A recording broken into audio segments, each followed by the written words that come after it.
Shalom, bersyukur buat anugerah dan kebaikan Tuhan terjadi dalam setiap kehidupan kita. Pada hari ini kita boleh ada, saya percaya bahwa itu semua karena anugerah dan kebaikan Tuhan dalam setiap kehidupan kita. Nah, saudara-saudara, kita akan mendengarkan kebenaran firman Tuhan pada hari ini dalam 2 Tesalonika pasal yang kedua, 2 Tesalonika pasal yang kedua ayat yang ke-13 hingga ayat yang ke-17. Nah, saudara-saudara, saya akan baca untuk kita semua 2 Tesalonika pasal yang kedua ayat yang ke-13 hingga ayat yang ke-17. Demikian firman Tuhan, dengan berikut di atas dipilih untuk diselamatkan. Akan tetapi kami harus selalu mengucap syukur kepada Allah karena kamu, saudara-saudara yang dikasihi Tuhan, sebab Allah dari mulanya telah memilih kamu untuk diselamatkan dalam roh yang menguduskan kamu dan dalam kebenaran yang kamu percayai. Untuk itulah ia memanggil kamu oleh Injil yang kami beritakan, sehingga kamu boleh memperoleh kemuliaan Yesus Kristus Tuhan kita. Sebab itu berdirilah teguh, berpeganglah pada ajaran-ajaran yang kamu terima dari kami, baik secara lisan maupun secara tertulis. Dan ia, Tuhan kita Yesus Kristus dan Allah Bapa kita, yang dalam karunia-Nya telah mengasihi kita dan yang telah menganugerahkan penghibur abadi dan pengharapan baik kepada kita, kiranya menghibur dan menguatkan hatimu dalam pekerjaan dan perkataan yang baik. Nah, saudara-saudara, kita melihat bahwa di 2 Tesalonika pasal yang kedua ayat yang ke-13 hingga ayat yang ke-17 di sini saya akan membawakan sebuah judul renungan pada hari ini, yaitu tetap teguh di tengah dunia yang menyesatkan. Sekali lagi, judul kita hari ini adalah tetap teguh di tengah dunia yang menyesatkan. Nah, saudara-saudara, kenapa saya mengambil tema ini? Karena saya melihat bahwa kita semua sudah tahu bahwa kita hidup di zaman ini atau di dunia yang sekarang ini penuh dengan begitu banyak hal yang kita alami, baik ajaran-ajaran yang tidak sesuai dengan kebenaran firman Tuhan atau ajaran-ajaran yang tidak sesuai dengan Alkitab, begitu saudara-saudara. Oleh karena itu saya akan mengajak kita semua untuk belajar dengan tema ini, saudara. Karena di zaman yang kita hidupi pada hari ini membuat kita bingung untuk memilih ajaran yang mana. Karena begitu banyak ajaran yang membuat orang percaya, yaitu masih berada dalam kompromi, masih berada dalam dosa, bahkan mengikuti ajaran-ajaran yang tidak benar.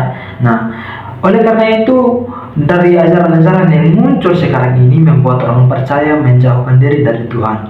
Oleh karena itu, saudara-saudara, hari ini orang dapat dengan mudah mendengarkan firman Tuhan melalui media sosial, baik itu di sebuah KKR atau acara-acara rohani yang besar. Tetapi sekarang begitu banyak ajaran-ajaran yang hanya membuat telinga orang percaya untuk mendengar, tetapi tidak membawa mereka kepada pertobatan. Begitu juga membuat telinga mereka untuk mendengar tentang berkat, tetapi tidak membawa mereka untuk mengenal apa itu salib. Nah, yang ketiga, begitu ajaran yang membuat mereka mendengar tentang kesuksesan, tetapi mereka tidak mendengarkan tentang hidup kekudusan, saudara.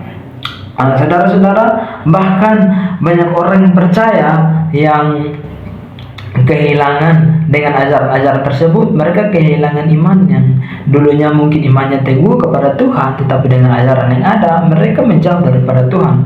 Dan yang kedua, mereka menjadi mudah goyah. Nah, yang ketiga yaitu mereka mengikuti arus duniawi. Mereka hidup seperti orang-orang yang duniawi. Nah, saudara-saudara, yang keempat yaitu mereka lebih percaya kepada manusia atau perkataan manusia daripada firman Allah. Nah, saudara, situasi seperti ini sebenarnya bukan hal yang baru bagi jemaat yang di Tesalonika. Nah, jemaat yang di Tesalonika juga mengalami hal yang sama. Mereka hidup dalam tekanan penganiayaan dan kebingungan tentang akhir zaman, adalah ada orang-orang yang menyebarkan pengajaran palsu tentang hari Tuhan. Nah, sehingga jemaat menjadi takut dan terancam kehidupan mereka. Karena itu Paulus menuliskan surat ini kepada jemaat yang ada di Tesalonika, yaitu Paulus menjelaskan tentang pengajaran sesat yang akan disebarkan oleh orang-orang durhaka. Dan di ayat yang ke-13 hingga ayat yang ke-17 Paulus lebih menekankan tentang perubahan, dan Paulus memberikan mereka tentang penghibur dan penguatan. Nah, saudara-saudara, kenapa Paulus memberitakan membagikan bagian ini? Karena Paulus ingin agar jemaat di Tesalonika mengerti bahwa mereka adalah orang-orang pilihan Allah, bahwa mereka adalah orang yang dipanggil untuk diselamatkan, saudara-saudara. Oleh karena itu, saudara, mari kita melihat bahwa Paulus juga menekankan bahwa ingin untuk jemaat di Tesalonika tahu bahwa mereka harus berdiri teguh dan mereka juga harus tetap kuat karena mereka bersama-sama dengan Kristus. Nah, firman Tuhan hari ini mengajarkan kepada kita bahwa di tengah dunia yang menyesatkan, tapi orang percaya harus tetap berdiri teguh. Kenapa? Karena Allah yang memilih kita, Allah yang memanggil kita, dan Allah juga akan menguatkan kita. Nah, saudara-saudara, kita akan belajar dalam beberapa hal pada hari ini. Yang pertama, yang menjadi pertanyaan bagi kita, yaitu mengapa kita harus tetap teguh di tengah dunia yang menyesatkan. Nah, yang pertama yaitu karena Allah telah memilih dan menyelamatkan kita. Di ayat yang ke-13 hingga ayat yang ke-14, nanti saudara-saudara bisa baca di rumahnya masing-masing. Ayat yang ke-13 hingga ayat yang ke-14, di situ mengatakan bahwa Allah dari mulanya telah memilih kamu untuk diselamatkan. Nah, saudara-saudara, kita adalah orang-orang yang spesial. Kita yang dipilih langsung oleh Allah. Nah, saudara, kita melihat ini bahwa ayat yang ke-14 dan 13 dan 14 ini menunjukkan bahwa keselamatan dimulai dari Allah, bukan dari manusia. Nah, Paulus mengingatkan jemaat di Tesalonika bahwa mereka tidak perlu hidup dalam ketakutan karena Allah sendiri yang telah memilih mereka. Nah, saudara, kita melihat dalam bahasa aslinya atau bahasa Yunaninya dapat diartikan yaitu dari mulanya, itu dapat diartikan bahwa itu sejak semula atau sejak awal Allah telah memilih mereka untuk menjadi orang-orang yang percaya. Nah, ini menunjukkan bahwa keselamatan adalah bagian dari rencana Allah. Jadi Allah merencanakan keselamatan manusia dari semulanya, saudara-saudara. Di sini ada beberapa poin keselamatan Allah atau Allah mengajarkan keselamatan manusia, yaitu yang pertama itu penudusan Roh Kudus. Penudusan Roh Kudus membuat orang percaya menjadi saksi. Nah, bahkan membuat orang percaya menghilangkan kehidupan yang lama atau manusia lamanya dan menjadi hidup yang baru. Untuk apa? Untuk memuliakan Allah. Nah, ini adalah karya transformasi atau karya perubahan yang berpusat pada persekutuan Kristus. Yang kedua yaitu iman kepada kebenaran. Saudara-saudara, kalau kita melihat bahwa iman kepada kebenaran dalam teologi Kristen bukan sekedar intelektual terhadap fakta, melainkan komitmen total atau penyerahan diri total kepada Allah yang menyelamatkan dirinya, yang menyatakan dirinya sebagai kebenaran yang mutlak. Nah, keselamatan bukan sekedar agama, tetapi perubahan hidup oleh Roh Kudus. Hal yang kedua di sini, saudara, mengapa kita harus tetap teguh di tengah dunia yang menyesatkan, yaitu karena kita adalah orang-orang percaya. Oleh karena itu, kita sebagai orang-orang percaya, kita harus berdiri teguh di dalam kebenaran. Jadi ayat yang ke-15 itu sangat jelas, sebab itu berdirilah teguh. Nah, saudara-saudara, kita melihat bahwa karena Allah sudah menyelamatkan kita, maka kita harus tetap teguh. Nah, kata teguh di sini dalam bahasa asli ini memberikan gambaran tentang tentara yang tetap berdiri di medan perang, yaitu orang percaya. Oleh karena itu, orang percaya tidak boleh mudah goyah dan tidak boleh ikut arus duniawi dan tidak percaya kepada ajaran yang tidak sesuai dengan kebenaran. Nah, kita harus memegang ajaran yang benar, yaitu ajaran Rasul atau ajaran Injil yang benar. Ajaran Rasul yang dimaksud di sini adalah kabar sukacita bahwa manusia berdosa diselamatkan semata-mata karena anugerah Allah. Nah, saudara-saudara, kita percaya bahwa Allah telah menyelamatkan kita.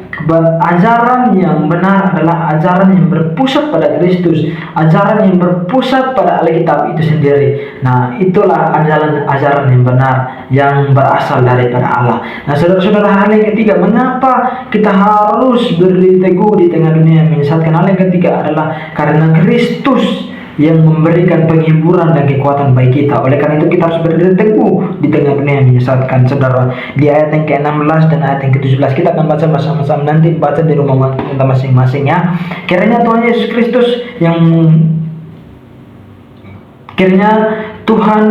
kita Yesus Kristus sendiri yang memberikan penghiburan. Saudara, bagian ini Paulus menutup di ayat yang ke-17 ini. Paulus menutup bagian ini dengan doa dan penguatan kepada jemaat yang di Korintus, jemaat yang ada di Tesalonika. Nah, ini yang pertama, yaitu Paulus memberikan satu hal atau satu poin, yaitu penghiburan yang kekal, penghiburan yang tidak sementara, tidak pernah berubah, tetapi berlangsung sampai kekekalan. Nah, saya mengutip satu tokoh, itu John Calvin. Calvin mengatakan bahwa dunia memang dapat menghibur atau memberikan penghiburan, tetapi itu bersifat sementara dan akan cepat hilang. Tetapi penghiburan yang daripada Kristus berbeda, karena berakar kasih Allah dan janji keselamatan yang kekal.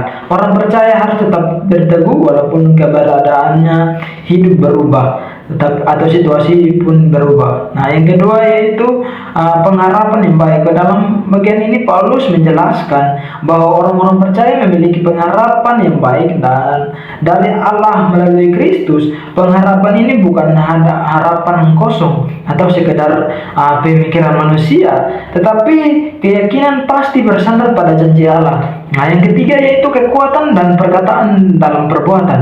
Nah, Paulus bukan hanya meminta supaya jemaat dihibur, tetapi juga supaya mereka dikuatkan untuk hidup benar. Penghiburan dari Kristus harus menghasilkan tindakan nyata dalam kehidupan mereka sehari-hari, bukan saja percaya dalam hati atau mengetahui doktrin atau mengetahui ajaran yang benar, tetapi harus mengetahui bahwa perubahan yang Allah kasih itu bukan bersifat sementara, tetapi bersifat kekekalan. Nah, saudara-saudara, kita tahu bahwa Kristus memberikan penghiburan yang kekal. Nah, yang menjadi kesimpulan bagi kita pada hari ini, saudara, yaitu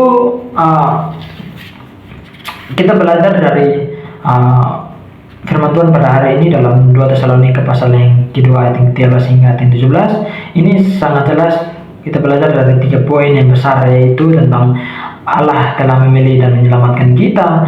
Itu keselamatan adalah anugerah Allah, bukan karena kekuatan manusia. Yang kedua, itu kita harus berdiri teguh dalam kebenaran. Karena kita adalah orang-orang percaya, maka itu kita harus berdiri teguh. Kita jangan goyah, kita jangan mudah kompromi dengan dosa. Saudara, yang ketiga yaitu karena Kristus memberi penghiburan dan kekuatan. Dia tidak pernah meninggalkan kita sedikit pun. Dia tetap berjuang bersama-sama dengan kita. Oleh karena itu saudara-saudara, firman Tuhan mengajarkan kita bahwa kita harus tetap setia, tetap rendah hati, dan tetap hidup dalam kekudusan. Amin untuk firman Tuhan.